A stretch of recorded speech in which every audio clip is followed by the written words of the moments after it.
Well, good morning. Good, beautiful Wednesday morning. This is the day that the Lord has made, and we will rejoice and we will be glad in it. I'm so glad that you've been able to join me this morning for two verses of Scripture out of Ecclesiastes 8 and to look at where we are here in the middle of this week to consider what is going on and how we are serving God and to point our faces toward a Bible-believing church on Sunday where we can go and we can be a blessing as well as be blessed. Today we are talking out of Ecclesiastes 8, Ecclesiastes 8, 16 and 17. Ecclesiastes 8, 16 and 17.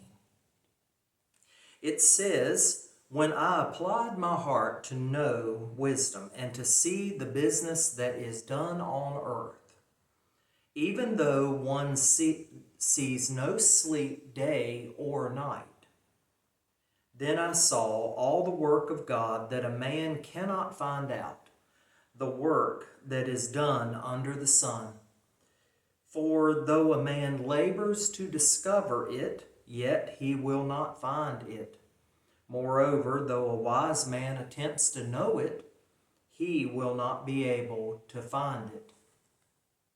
Now, what Solomon is talking about here, again, the wisest man who has ever lived, what he is talking about here is what we sort of talked about a little bit last week, is that God has a plan that spans eternity. He has a plan that spans from the beginning to the end. And we are just a small part of that, just a vapor. When you read the Hebrew word that they talk about for vapor, it actually means something akin to just a little mist that comes up off of the ground when the sun rises high and it burns away. So our life of 75 years or 80 years or 90 years, how many ever we are fortunate enough to live, our life is but a very small sliver of what God is doing overall. And we can't understand. We can't understand God's entire plan. We can understand our part in it as well as we can understand it. We can agree to it. We've talked about that in our services. We look at the plan and we know that we don't own the plan, that He owns the plan, and that we are someone that is blessed. We are blessed to be able to plug in and to do His will and do His bidding. Every morning when I pray, one of the things that I pray is that God will reveal to me how I might impact the kingdom today. I tell Him, I choose you today. Why do I do that? It's because we are feeble and fickle in our ways. We forget things very easily. Some people don't, but most people do. And we forget and we lose sight of who's in control here.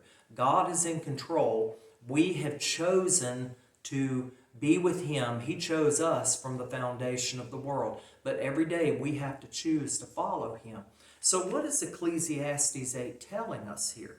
Well, in verse 17 in particular, it talks about that though a man labors to discover it, yet he will not find it. So often, as is very trying these days, we look at small things. We look at daily occurrences.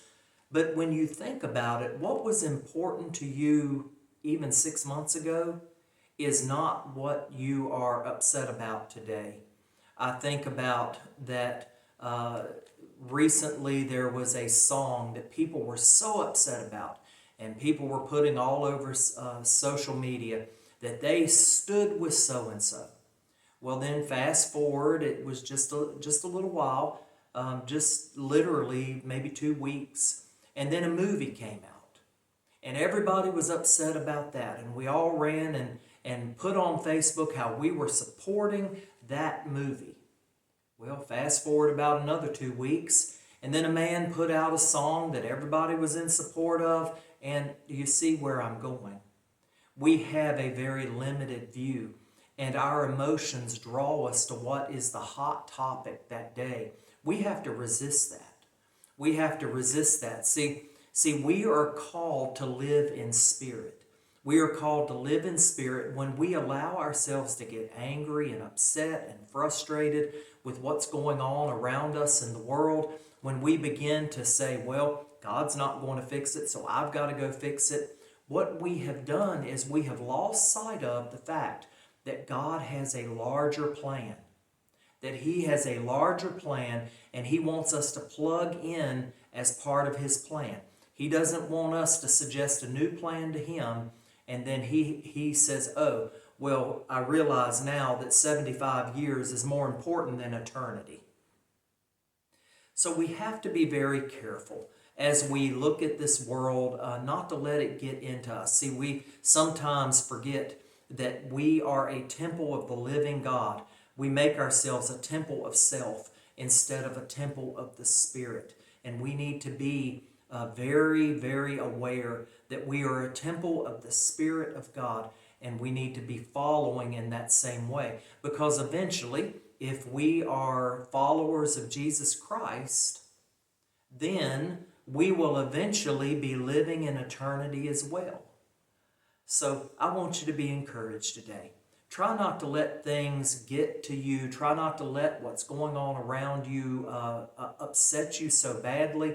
Of course, act on it. Of course, witness. Of course, have a kingdom impact with people, an eternal impact, reaching to see if you can get someone who is unreached or unloved or unsaved to come to a church and to be with us. But also remember that God's plan is a very big plan, and that we are blessed to be part of that plan and live in that spirit. I want you to be encouraged today. I love you. I know you love me. I love this nation. I pray for this nation. I pray for you. I want you to think about where you are in this week and to point your face toward a Bible-believing church where you can go this week and be a blessing as well as be blessed. You have a great day today. Have a great rest of the week.